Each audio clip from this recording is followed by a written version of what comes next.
Hi friends, എല്ലാവർക്കും good morning. Super നോട്ട്സിൻ്റെ 5am ക്ലബിലേക്ക് സ്വാഗതം. അപ്പോൾ ഇന്ന് നമ്മൾ പ്രധാനമായിട്ട് നോക്കാൻ പോകുന്നത് നമ്മുടെ ഡിഗ്രി ലെവലിന് ചോദിച്ച ഒരു ക്വസ്റ്റ്യൻ ആണ്. അതിന് മുമ്പ് ഞാൻ നിങ്ങൾക്ക് ജസ്റ്റ് ഒരു കോട്ടിംഗ് തന്നിട്ടുണ്ട്, നോക്കുക. അപ്പോൾ നമുക്ക് എന്ത് ചെയ്യാം, ക്ലാസ്സിലേക്ക് പോവാം. അപ്പോൾ അതിനു മുമ്പ് ആദ്യം നമ്മൾ പറയുന്നത് ഒരു ക്വസ്റ്റ്യൻ ആണ്.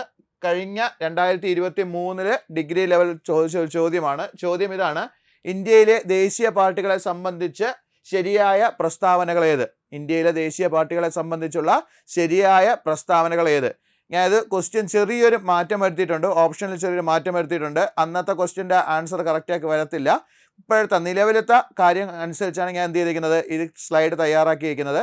അപ്പോൾ നിങ്ങൾ ശ്രദ്ധിക്കേണ്ട കേസ്, ഒരു ചെറിയ മാറ്റം വരുത്തിയാണ് ക്വസ്റ്റ്യൻ തന്നിട്ടുള്ളത്. അപ്പോൾ അതാദ്യമേ ആലോചിക്കുക. കാരണം നിങ്ങൾ പ്രീവിയസ് ക്വസ്റ്റ്യൻ നോക്കുന്ന സമയത്ത് ചെറിയൊരു വ്യത്യാസം ഉണ്ടാവും, ആൻസറിൽ ചെറിയൊരു വ്യത്യാസം ഉണ്ടാവും. അപ്പോൾ ഇപ്പോഴത്തെ നിലവിലത്തെ കാര്യം വെച്ചിട്ടാണ് ഞാൻ ഇത് തയ്യാറാക്കിയിട്ടുള്ളത്. അപ്പോൾ ഈ കാര്യങ്ങൾ കറക്റ്റായിട്ട് എന്ത് ചെയ്യുക, പഠിച്ച് മാറ്റുക. അപ്പോൾ ചോദ്യം ഇതാണ്: ഇന്ത്യയിലെ ദേശീയ പാർട്ടികളെ സംബന്ധിച്ച് ശരിയായ പ്രസ്താവനകൾ ഏത്? ഇന്ത്യയിലെ ദേശീയ പാർട്ടികളെ സംബന്ധിച്ചുള്ള ശരിയായ പ്രസ്താവനകൾ ഏത്? എന്തൊക്കെയാണ് പറഞ്ഞിരിക്കുന്നത്? ഇന്ത്യയിൽ ഇന്ന് 8 ദേശീയ പാർട്ടികളുണ്ട്. ഒന്നാമത്തെ സ്റ്റേറ്റ്മെന്റ് എന്താണ്? ഇന്ത്യയിൽ ഇന്ന് 8 ദേശീയ പാർട്ടികളുണ്ട്. രണ്ടാമത്തെ സ്റ്റേറ്റ്മെന്റ് എന്താണ്? കുറഞ്ഞത് 4 സംസ്ഥാനങ്ങളിൽ പോൾ ചെയ്ത വോട്ടിന്റെ 6% ലോക്സഭയിലെ 4 അംഗങ്ങളും ആവശ്യമാണ്.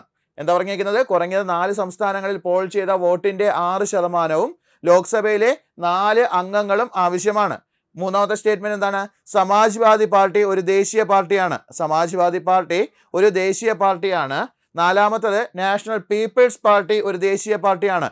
നാഷണൽ പീപ്പിൾസ് പാർട്ടി ഒരു ദേശീയ പാർട്ടിയാണ്. ഇതിൽ ശരിയായ പ്രസ്താവനകൾ ഏതെന്നാണ് ചോദ്യം. ഇതിലെ ശരിയായ പ്രസ്താവനകൾ ഏതെന്നാണ് ചോദ്യം. അപ്പോൾ ഫസ്റ്റ് ഒരു ഇത് പറയാം. ഞാൻ ഇത് ആദ്യം എന്താണെന്ന് എല്ലാം കൂടെ പറഞ്ഞതിന് ശേഷം നമുക്ക് എന്ത് ചെയ്യാം, ആൻസറിലേക്ക് വരാം. അപ്പോൾ എന്താണ് ഒരു പൊളിറ്റിക്കൽ പാർട്ടി എന്ന് വെച്ച് കഴിഞ്ഞാൽ, അല്ലെങ്കിൽ ഒരു രാഷ്ട്രീയ പാർട്ടി എന്ന് പറഞ്ഞു കഴിഞ്ഞാൽ എന്താണ്, അല്ലെങ്കിൽ രാഷ്ട്രീയ പാർട്ടികൾ എന്ന് പറഞ്ഞാൽ എന്താണ്? ഒറ്റ കാര്യം ആലോചിക്കുക. ഒരു ആദർശത്തിൻ്റെ പേരിൽ, അല്ലെങ്കിൽ ഒരു ആദർശത്തിന് വേണ്ടി, ഒരു ആശയത്തിന് വേണ്ടി പ്രവർത്തിക്കുന്ന ഒരു കൂട്ടം ആളുകൾ അല്ലെങ്കിൽ ഒരു സംഘടനയാണ് നമ്മൾ എന്ത് വിളിക്കുന്നത്? രാഷ്ട്രീയ പാർട്ടി എന്ന് വിളിക്കുന്നത്. ഒരു ആശയം അല്ലെങ്കിൽ ഒരു ആദർശത്തിൻ്റെ കീഴിൽ പ്രവർത്തിക്കുന്ന ഒരു കൂട്ടം ആളുകളെ, അല്ലെങ്കിൽ എന്താണ്, ഒരു സംഘടനയാണ് നമ്മൾ എന്തെന്ന് വിളിക്കുന്നത്? രാഷ്ട്രീയ പാർട്ടി എന്ന് വിളിക്കുന്നത്. കറക്റ്റായുള്ള എക്സ്പ്ലനേഷൻ ഞാൻ തന്നിരിക്കുന്നത്. ഒരേ രാഷ്ട്രീയ കാഴ്ചപ്പാടുകൾ പങ്കിടുകയും, എങ്ങനെയാണ് പറഞ്ഞിരിക്കുന്നത്? ഒരേ രാഷ്ട്രീയ കാഴ്ചപ്പാടുകൾ പങ്കിടുകയും ഭരണഘടനാ മാർഗങ്ങളിലൂടെ, എന്നുവെച്ചാൽ നേരായ മാർഗങ്ങൾ, അതായത് ഭരണഘടനാ മാർഗങ്ങളിലൂടെ രാഷ്ട്രീയ അധികാരം നേടാൻ ശ്രമിക്കുകയും ദേശീയ താല്പര്യം പ്രോത്സാഹിപ്പിക്കുന്നതിനായി പ്രവർത്തിക്കാൻ ആഗ്രഹിക്കുകയും ചെയ്യുന്ന സംഘടനകളോ വ്യക്തികളുടെ സംഘടിത ഗ്രൂപ്പുകളോ ആണ് എന്തെന്ന് പറയുന്നത്? പൊളിറ്റിക്കൽ പാർട്ടി എന്ന് പറയുന്നത്. ഓക്കെ ആണല്ലോ. അപ്പോൾ എന്താ പൊളിറ്റിക്കൽ പാർട്ടി എന്ന് വെച്ച് കഴിഞ്ഞാൽ ഒരേ രാഷ്ട്രീയ കാഴ്ചപ്പാടുകൾ പങ്കിടുകയും, അപ്പോൾ ഓർത്തണം, ഒരേ രാഷ്ട്രീയ കാഴ്ചപ്പാടുകൾ പങ്കിടുകയും അതേപോലെ എന്താണ്, ഭരണഘടനാ മാർഗങ്ങളിലൂടെ രാഷ്ട്രീയ അധികാരം, ഓർത്തു വെച്ചോണം, എന്താണ്, രാഷ്ട്രീയ അധികാരം നേടാൻ ശ്രമിക്കുകയും അതേപോലെ ദേശീയ താല്പര്യം പ്രോത്സാഹിപ്പിക്കുന്നതിനായി പ്രവർത്തിക്കുവാൻ ആഗ്രഹിക്കുകയും ചെയ്യുന്ന സംഘടനകളോ അല്ലെങ്കിൽ വ്യക്തികളുടെ സംഘടിത ഗ്രൂപ്പുകളോ അല്ലെങ്കിൽ വ്യക്തികളുടെ ഒരു കൂട്ടമോ, ഇതിനെയാണ് നമ്മൾ എന്ത് വിളിക്കുന്നത്? ഒരു പൊളിറ്റിക്കൽ പാർട്ടി എന്ന് പറയുന്നത്. ഓക്കെ ആണല്ലോ. എന്നുവെച്ചാൽ ഒരു കൂട്ടം ആളുകളാണ്, ഒരേ ആശയമായിരിക്കും. അവർക്ക് എന്താണ്, ഭരണഘടനാ മാർഗത്തിലൂടെ എന്ത് ചെയ്യണം? അധികാരം നേടാൻ വേണ്ടി ശ്രമിക്കുന്നവരായിരിക്കും. ഇനി അധികാരം കിട്ടാത്തവർ നമ്മൾ എന്തെന്ന് പറയും? ഇപ്പോൾ നമ്മൾ നോക്കുക, 2 ഗ്രൂപ്പുകളുണ്ട്, അല്ലെങ്കിൽ 2-3 ആളുകളുണ്ട്, 2-3 കൂട്ടം ആളുകളുണ്ട്. അതിൽ ഭരണഘടനാപരമായിട്ട് അവരെന്ത് ചെയ്യുന്നു? ഇലക്ഷന് മത്സരിക്കുന്നു. ഇലക്ഷന് മത്സരിച്ച് ജയിച്ചവർ നമ്മൾ എന്താക്കുന്നു?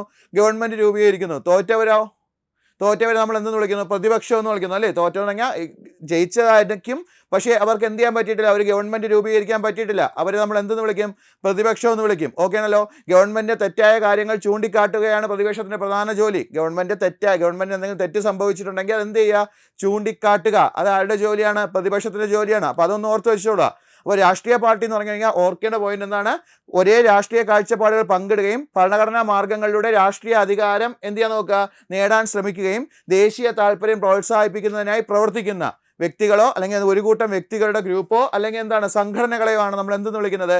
രാഷ്ട്രീയ പാർട്ടി അല്ലെങ്കിൽ പൊളിറ്റിക്കൽ പാർട്ടി എന്ന് പറയുന്നത്. ഓക്കെ ആണല്ലോ. ഇനി ഓർക്കേണ്ടത് ഒരു ജനറൽ ആയിട്ടുള്ള കാര്യമാണ്. നമ്മുടെ ഈ ലോകത്തിൽ, രാജ്യത്തിലല്ല, നമ്മുടെ ലോകത്തിൽ 4 ടൈപ്പ് പൊളിറ്റിക്കൽ പാർട്ടി ഉണ്ടെന്നാണ് പറയുന്നത്. ഓക്കെ, എത്ര ടൈപ്പ് പൊളിറ്റിക്കൽ പാർട്ടി ഉണ്ട്? 4 ടൈപ്പ് പൊളിറ്റിക്കൽ പാർട്ടി ഉണ്ടെന്നാണ് പറയുന്നത്.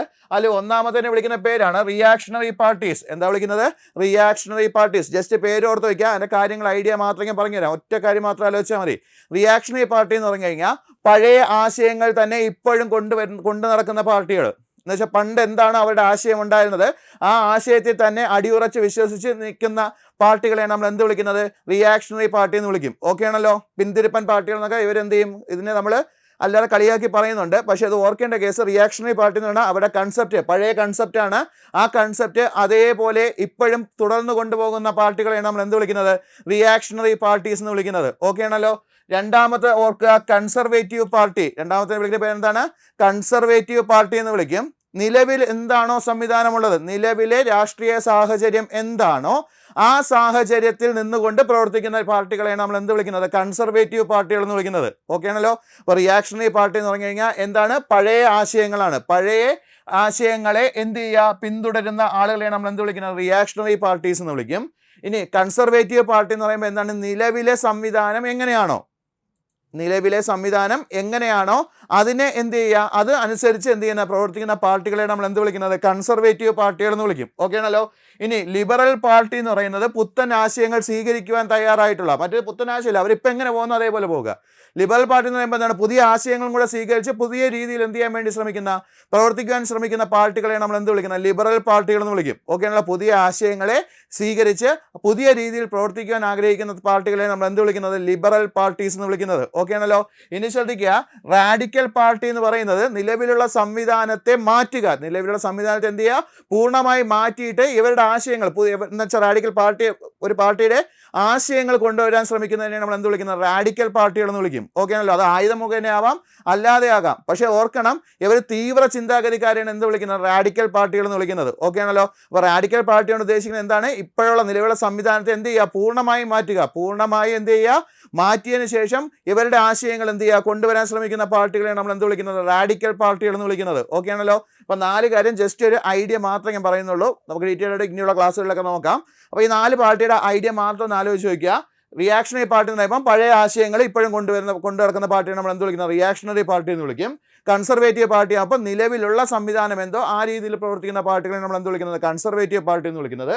ലിബറൽ പാർട്ടി എന്ന് പറയുമ്പോൾ പുതിയ ആശയങ്ങൾ സ്വീകരിച്ച് പുതിയ രീതിയിൽ പ്രവർത്തിക്കാൻ താല്പര്യപ്പെടുന്ന പാർട്ടികളെയാണ് നമ്മൾ എന്ത് വിളിക്കുന്നത്? ലിബറൽ പാർട്ടികൾ എന്ന് വിളിക്കും. അടുത്ത റാഡിക്കൽ പാർട്ടി ആകുമ്പോൾ എങ്ങനെയാണ്? ഇപ്പോൾ നിലവിലുള്ള ആ സംവിധാനത്തെ എന്ത് ചെയ്യുക? തച്ചുടച്ച് അല്ലെങ്കിൽ ഫുള്ളായിട്ട് മാറ്റിയതിന് ശേഷം എന്ത് ചെയ്യുക? ഇവരുടെ ആശയങ്ങൾ കൊണ്ടുവന്ന് പ്രവർത്തിക്കാൻ നോക്കുന്ന പാർട്ടികളെയാണ് നമ്മൾ എന്ത് വിളിക്കുന്നത്? റാഡിക്കൽ പാർട്ടി എന്ന് വിളിക്കുന്നത്. ഓക്കെ ആണല്ലോ. ഇനി നമ്മുടെ ലോകത്തിലുള്ള പൊളിറ്റിക്കൽ പാർട്ടി സിസ്റ്റം അല്ലെങ്കിൽ പൊളിറ്റിക്കൽ പാർട്ടി സിസ്റ്റം ചോദിച്ചു കഴിഞ്ഞാൽ ഏതൊക്കെ രീതിയിലുള്ള പാർട്ടി സിസ്റ്റമാണ് നിലവിൽ ലോകത്തുള്ളത്? മൊത്തം 3 ടൈപ്പ് സിസ്റ്റം അല്ലെങ്കിൽ 3 തലത്തിലുള്ള പൊളിറ്റിക്കൽ പാർട്ടിയാണ് നമ്മുടെ നാട്ടിലുള്ളത്. പാർട്ടിയല്ല, പാർട്ടി സിസ്റ്റം എന്ന് വെച്ചാൽ നമ്മുടെ രാഷ്ട്രീയ തെരഞ്ഞെടുപ്പ് അല്ലെങ്കിൽ ഒരു രാജ്യത്തുള്ള പാർട്ടികളുടെ എണ്ണം അതനുസരിച്ചാണ് നമ്മൾ എന്ത് വിളിക്കുന്നത്? പാർട്ടി സിസ്റ്റം എന്ന് പറയുന്നത്. അപ്പോൾ ലോകത്തിലെ 3 ടൈപ്പ് പാർട്ടി സിസ്റ്റമാണ് ഇപ്പോൾ എന്ത് ചെയ്തത്?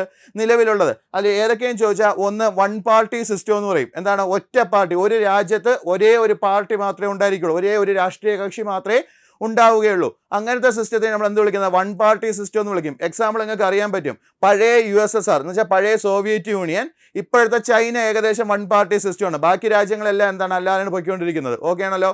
അപ്പോൾ ഓർക്കുക, ക്യൂബയൊക്കെ പണ്ട് എന്തായിരുന്നു? ഇതായിരുന്നു വൺ പാർട്ടി സിസ്റ്റം എന്ന് വെച്ചാൽ ഒരേ ഒരു പാർട്ടി ഉള്ളൂ, മെയിനായിട്ട് ഒരേ ഒരു പാർട്ടി എന്ത് ചെയ്യുന്നുള്ളൂ? വരുന്നുള്ളൂ. അപ്പോൾ ഇവിടെ ശ്രദ്ധിക്കേണ്ട കേസ് വൺ പാർട്ടി സിസ്റ്റം എന്ന് പറയുമ്പോൾ ആ രാജ്യത്ത് ഒരേ ഒരു പാർട്ടിയെ നിലവിലുള്ളൂ. ആ രാജ്യത്ത് എന്തേ ഉള്ളൂ? ഒരേ ഒരു പാർട്ടി എന്തുള്ളൂ? നിലവിലുള്ളൂ. ഈ ഒരു സംവിധാനത്തെ നമ്മൾ എന്ത് വിളിക്കുന്നത്? വൺ പാർട്ടി സിസ്റ്റം എന്ന് വിളിക്കുന്നത്. ഏറ്റവും നല്ല എക്സാമ്പിൾ വൺ പാർട്ടി സിസ്റ്റത്തിൻ്റെ ഏറ്റവും നല്ല എക്സാമ്പിൾ ചോദിച്ചു കഴിഞ്ഞാൽ പഴയ സോവിയറ്റ് യൂണിയനാണ്. ഇപ്പോൾ പല രാജ്യങ്ങളിൽ നിലവിലില്ല, എല്ലാ രാജ്യങ്ങളിലും മാറ്റിയിട്ടുണ്ട്. എങ്കിലും ഓർത്തിരിക്കുക, വൺ പാർട്ടി സിസ്റ്റത്തിൻ്റെ ഏറ്റവും വലിയ എക്സാമ്പിൾ ഏതായിരുന്നു? പഴയ സോവിയറ്റ് യൂണിയൻ. ഇപ്പോഴത്തെ റഷ്യ അല്ല, പഴയ സോവിയറ്റ് യൂണിയൻ. അങ്ങനെ തന്നെ വർത്തണം. റഷ്യ ഇപ്പം എന്തല്ല? വൺ പാർട്ടി സിസ്റ്റം അല്ല. അപ്പോൾ ഓർക്കുക, വൺ പാർട്ടി സിസ്റ്റത്തിന് എക്സാമ്പിൾ എന്ന് വെച്ചാൽ ഒരേ രാജ്യത്ത് എന്തേ ഉള്ളൂ? ഒരേ ഒരു രാഷ്ട്രീയ കക്ഷിയേ ഉള്ളൂ. അതിനെ നമ്മൾ എന്ത് വിളിക്കുന്നത്? വൺ പാർട്ടി സിസ്റ്റം എന്ന് വിളിക്കും. ഇനി 2 പാർട്ടി സിസ്റ്റം ആകുമ്പോൾ എന്താണ്? അപ്പോൾ ഇത് ഓർത്ത് വയ്ക്കിയത് ഏതൊരു രാജ്യമാണ്? എക്സാമ്പിൾ പഴയ USSR. ഓക്കെ ആണല്ലോ. അടുത്ത 2 പാർട്ടി സിസ്റ്റം ആകുമ്പോൾ ആ രാജ്യത്ത് 2 പാർട്ടിയെ നിലവിലുള്ളൂ. ഓക്കെ ആണല്ലോ. ആ രാജ്യത്ത് എന്തേ ഉള്ളൂ? 2 പാർട്ടി എന്തുള്ളൂ? നിലവിലുള്ളൂ. അങ്ങനത്തെ സിസ്റ്റത്തിന് നമ്മൾ എന്ത് വിളിക്കുന്നത്? 2 പാർട്ടി സിസ്റ്റം എന്ന് വിളിക്കും. ഓക്കെ ആണല്ലോ. അപ്പോൾ ഒരു രാജ്യത്ത് 2 പാർട്ടിയെ നിലവിലുള്ളൂ എങ്കിൽ, 2 രാഷ്ട്രീയ കക്ഷികൾ മാത്രമേ നിലവിലുള്ളൂ എങ്കിൽ അതിനെ വിളിക്കുന്ന പേരാണ് എന്തെന്ന് പറയുന്നത്? 2 പാർട്ടി സിസ്റ്റം എന്ന് വിളിക്കും. 2 പാർട്ടി സിസ്റ്റത്തിന് എക്സാമ്പിൾ ചോദിച്ചു കഴിഞ്ഞാൽ ഒന്ന് അമേരിക്ക, രണ്ടാമത് ഏത് വരും? UK വരും. ഒന്ന് അമേരിക്ക, രണ്ടാമത് ഏതാണ് വരുന്നത്? UK വരും. ഓക്കെ ആണല്ലോ. അപ്പോൾ അത് ഓർത്തിരിക്കുക. അപ്പോൾ 2 പാർട്ടി സിസ്റ്റം എന്ന് പറയുമ്പോൾ ആ രാജ്യത്ത് എത്ര പാർട്ടിയെ കാണുള്ളൂ? 2 പാർട്ടിയെ കാണുള്ളൂ. അതിനുള്ള എക്സാമ്പിൾ ചോദിച്ചാൽ ഏതൊക്കെയാണ്? USA-യും UK-യുമാണ്. ഓക്കെ ആണല്ലോ. മൾട്ടി പാർട്ടി സിസ്റ്റം ആകുമ്പോൾ എക്സാമ്പിൾ നമ്മളെ ഇന്ത്യ, ഫ്രാൻസ് പോലുള്ള രാജ്യങ്ങളൊക്കെ പറയാം. കാരണം 2-ലധികം പാർട്ടികളുണ്ട് അല്ലേ? നമ്മളിവിടെ 2-ലധികം എന്തുണ്ട്? രാഷ്ട്രീയ കക്ഷികളുണ്ട്. അപ്പോൾ അങ്ങനെ രാഷ്ട്രീയ പാർട്ടികൾ വരുമ്പോൾ ഈ സിസ്റ്റത്തിനെ നമ്മൾ എന്ത് വിളിക്കുന്നത്? മൾട്ടി പാർട്ടി സിസ്റ്റം എന്ന് വിളിക്കും. എന്ത് വിളിക്കും? മൾട്ടി പാർട്ടി സിസ്റ്റം എന്ന് വിളിക്കും. ബഹു പാർട്ടി സംവിധാനം അല്ലെങ്കിൽ ബഹുരാഷ്ട്രീയ കക്ഷി സംവിധാനം എന്ന് പറയാം. എന്ന് വെച്ചാൽ രണ്ടിലധികം പാർട്ടികളുള്ള സംവിധാനത്തിന് നമ്മൾ എന്ത് വിളിക്കുന്നത്? ബഹുകക്ഷി സംവിധാനം എന്ന് പറയാം. ഓക്കെ ആണല്ലോ. മൾട്ടി പാർട്ടി സിസ്റ്റം എക്സാമ്പിൾ ചോദിച്ചാൽ ഇന്ത്യ ഉണ്ട്, ഫ്രാൻസ് ഉണ്ട്. ഈ രാജ്യങ്ങളെല്ലാം എന്ത് തന്നെയാണ്? മൾട്ടി പാർട്ടി സിസ്റ്റം തന്നെയാണ്. അപ്പോൾ ഓർത്തിരിക്കുക, 3 ടൈപ്പ് പാർട്ടി സിസ്റ്റമാണ് നമ്മുടെ രാജ്യത്തല്ല ലോകത്തിലുള്ളത്. ഏതൊക്കെയാണ്? ഒന്ന് വൺ പാർട്ടി സിസ്റ്റം എന്ന് പറയും. എക്സാമ്പിൾ ചോദിച്ചാൽ പഴയ സോവിയറ്റ് യൂണിയൻ. പിന്നെ വരുന്ന ഏതാണ്? 2 പാർട്ടി സിസ്റ്റം പറയാം. 2 പാർട്ടി സിസ്റ്റത്തിനകത്ത് ഏതൊക്കെ വരാം? പഴയല്ല ഇപ്പോഴത്തെ അമേരിക്ക, ബ്രിട്ടൻ, UK ഇതെല്ലാം എന്ത് സിസ്റ്റമാണ്? 2 പാർട്ടി സിസ്റ്റം. നമ്മുടെ ആ കൂടെ എത്ര പാർട്ടിയേ വരുന്നുള്ളൂ? 2 പാർട്ടിയേ വരുന്നുള്ളൂ. ഓക്കെ ആണല്ലോ. അടുത്ത് വരുന്നതാണ് മൾട്ടി പാർട്ടി സിസ്റ്റം. രണ്ടിലധികം പാർട്ടികൾ നിലവിലുള്ള സംവിധാനത്തിന് നമ്മൾ എന്ത് വിളിക്കുന്നത്? മൾട്ടി പാർട്ടി സിസ്റ്റം എന്ന് വിളിക്കുന്നത്. ഓക്കെ ആണല്ലോ. ഇനി നമുക്ക് കാര്യത്തിലേക്ക് വരാം. ഇനിയാണ് പ്രധാനപ്പെട്ട ശ്രദ്ധിക്കേണ്ടത്. നമ്മുടെ ഇന്ത്യയിലെ കാര്യം വരുമ്പോൾ ഇന്ത്യയിലെ പാർട്ടികളെ തിരിച്ചു, ഓരോ രാജ്യത്തെയും പാർട്ടികളെ തിരിച്ചിട്ടുണ്ട്. അതിൽ പറഞ്ഞിരിക്കുന്നതാണ് തെരഞ്ഞെടുപ്പ് ആവശ്യങ്ങൾക്കായി രജിസ്റ്റർ ചെയ്യുകയും വോട്ടെടുപ്പിൽ അവയുടെ പ്രകടനത്തിന്റെ അടിസ്ഥാനത്തിൽ നമ്മുടെ ഇന്ത്യയിലുള്ള പാർട്ടികൾ, ഒരു രാജ്യത്തിനകത്തുള്ള പാർട്ടികൾ എത്ര തിരിച്ചിട്ടുണ്ട്? 3 ആയിട്ട് തിരിച്ചിട്ടുണ്ട്. ഇത് ഇന്ത്യയിലെ കാര്യമാണ് ഞാൻ പറയുന്നത്, ശ്രദ്ധിച്ചോണം. തെരഞ്ഞെടുപ്പ് ആവശ്യങ്ങൾക്കായി രജിസ്റ്റർ ചെയ്യുകയും തെരഞ്ഞെടുപ്പ് ആവശ്യങ്ങൾക്കായിട്ട് എന്ത് ചെയ്യുക? രജിസ്റ്റർ ചെയ്യുകയും തെരഞ്ഞെടുപ്പിൽ അവയുടെ പ്രകടനത്തിന്റെ അടിസ്ഥാനത്തിൽ. അപ്പോൾ രജിസ്റ്റർ ചെയ്തതിൻ്റെയും അവരുടെ തെരഞ്ഞെടുപ്പിൽ അവയുടെ പ്രകടനത്തിൻ്റെയും അടിസ്ഥാനത്തിൽ നമ്മൾ പാർട്ടികളെ എത്രയായി തിരിച്ചിട്ടുണ്ട്? 3 ആയിട്ട് തിരിച്ചിട്ടുണ്ട്. ഓക്കെ ആണല്ലോ. അതിനെ നമ്മൾ എന്ത് വിളിക്കുന്ന? ഒന്നാമത്തെ നമ്മൾ എന്ത് വിളിക്കും? നാഷണൽ പാർട്ടി അല്ലെങ്കിൽ ദേശീയ പാർട്ടി എന്ന് വിളിക്കാം. രണ്ടാമത്തേന് നമുക്ക് എന്ത് വിളിക്കാം? സ്റ്റേറ്റ് പാർട്ടി അല്ലെങ്കിൽ സംസ്ഥാന പാർട്ടികൾ എന്ന് വിളിക്കാം. മൂന്നാമത്തെ നമുക്ക് എന്ത് വിളിക്കാം? രജിസ്റ്റേർഡ് അൺറെക്കഗ്നൈസ്ഡ് പാർട്ടി എന്ന് വിളിക്കാം. രജിസ്റ്റർ ചെയ്തിട്ടുണ്ട് പക്ഷെ എന്ത് ചെയ്തിട്ടില്ല? റെക്കഗ്നൈസ് ചെയ്തിട്ടില്ല. അങ്ങനത്തെ പാർട്ടികൾ എന്ന് പറയാം. ഓക്കെ ആണല്ലോ. എന്ന് വെച്ചാൽ നാഷണൽ പാർട്ടിയും സ്റ്റേറ്റ് പാർട്ടിയിലും ഉൾപ്പെടാത്തവ അതിനാണ് നമ്മൾ എന്ത് വിളിക്കുന്നത്? രജിസ്റ്റേർഡ് എന്നാൽ അൺറെക്കഗ്നൈസ്ഡ് ആയിട്ടുള്ള പാർട്ടികൾ എന്ന് പറയും. ഓക്കെ ആണല്ലോ. ഇവിടെ ശ്രദ്ധിക്കേണ്ട കേസ്, നാഷണൽ പാർട്ടി ആകുമ്പോൾ ഇവർക്ക് രാജ്യം മൊത്തം ഒരേ ചിഹ്നമായിരിക്കും. അതേപോലെ ഇലക്ഷൻ വരുന്ന സമയത്ത് ഗവൺമെന്റിന്റെ കീഴിലുള്ള മീഡിയകളിൽ പ്രസന്റ് ചെയ്യാനുള്ള ഒരു കൃത്യമായ സമയം ആർക്ക് ലഭിക്കും? നാഷണൽ പാർട്ടിക്ക് ലഭിക്കും. സംസ്ഥാന പാർട്ടികളപ്പം ആ സംസ്ഥാനത്ത് അവരുടെ ചിഹ്നം എന്തായിരിക്കും?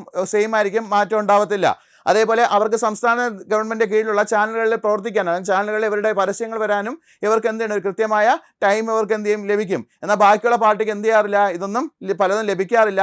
റെക്കഗ്നൈസ്ഡ് പാർട്ടി ആണെങ്കിൽ അവർക്ക് കുറേ ചിഹ്നങ്ങൾ കൊടുത്തിട്ടുണ്ട്, അതേ നേരങ്ങളിൽ ചിഹ്നം മാത്രമേ എന്ത് ചെയ്യാൻ പറ്റുള്ളൂ? സെലക്ട് ചെയ്യാൻ പറ്റത്തുള്ളൂ.